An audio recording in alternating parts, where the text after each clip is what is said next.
কো কালা ভাবি বারান কিস্তি ছাড়লে আইছি আমার তো আর কিস্তি দিবার চান না। এ কয়ে তাড়াতাড়ি বাড়ান, ভঙ্গি লাগাইছেন কিস্তির টাকা দেন নাকি টাকা কি আপনার বাপের? চলে চলে চলে জোনাকি আর আমি ওরা খাগাম নেই আমি মরছে এনেছে কিস্তির দিকে বানররা। অত কিছু বুঝি না, ওই দিন বেচারাকে একলা পায়া মারিয়া দিছেন, আজকে আমি কিস্তি টিয়া নিয়ে যাবো। জানেন ভাই, হেই, ভাই কি স্যার? ও স্যার জানেন এই কালা ভাবির ব্যাপার একটু ভালো না, টিহা দিবারই চাই না। তো ওই দিন আমাকে জানাবেন না, আমার লোককে জানাবেন না, আইসাই তো উড়া নিয়ে যাবো। মসজিদে খুব ক্লাস দেখাইতেছা, কিন্তু বাইরে থাকলেন আজকে তোকে দেখা দিলাম নি। মরা মানুষ অত কথা কও না, সমস্যা হইব। আরে কালা ভাবি টিয়া দেন, টিয়া নিয়ে যাবো। জামে মরছে তো কি হয়েছে? এ গোলাম খুব কইতাছা কিস্তি আমার নামে না আমার জামেন নামে আমার কষ্ট অক্ক। আজকে আমার বাইরে মারা গেছে তো আপনারা খুব কইতেছেন।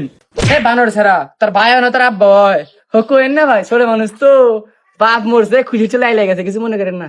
গুলু গুলু বলু, আজকে কোনো কথা শুনবো না, টিয়া নিয়ে যাবো না লাশ নিয়ে যাবো। ওরো স্যার আপনি বা করেন কি? আপনি কি বিয়া বাড়িতেছেন নাকি? আর কালা ভাবি আপনি তো পাগল হয়ে গেছেন, ছাগলের ডজন কিসের লিয়া? না মরেও শান্তি নাই, কিভাবে গানের বগলে গুনুর গুনুর করে। আব্বা তাহলে বিকেলে কি বিস্কুট মিস্কুট আনবে না? এই ভইরে গেছে বিচরণ কোন থেকে? স্যার কিস্তিটা না নিলাম, ছাগলটা বিধবা হয়ে গেল। ধরু কি গো, চাউল বিধবো কে? চাউলের মাই বিধবো হয়েছে, বুঝবেন নাই নাকি?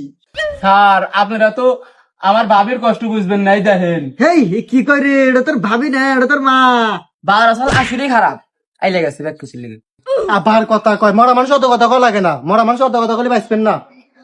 মুকুল মারবেন আপনি পড়ে যাও মারমুকুল।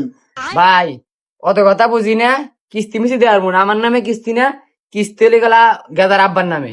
এগাদা আয় তার আব্বা বুঝুক গা আয় এমা অগর মারমু না বাগান মারা লাগবে না তুই আমার কাছে। শালি গলি গেলে এত কিছু করলাম, সাথে বুঝলো না, তাহলে হ্যাঁ আমার উপায়। উপায় নাই, নগদ আছে। ডাচ বাংলা রকেটও আছে। আজকে তো আপনি যা কিস্তি করবো।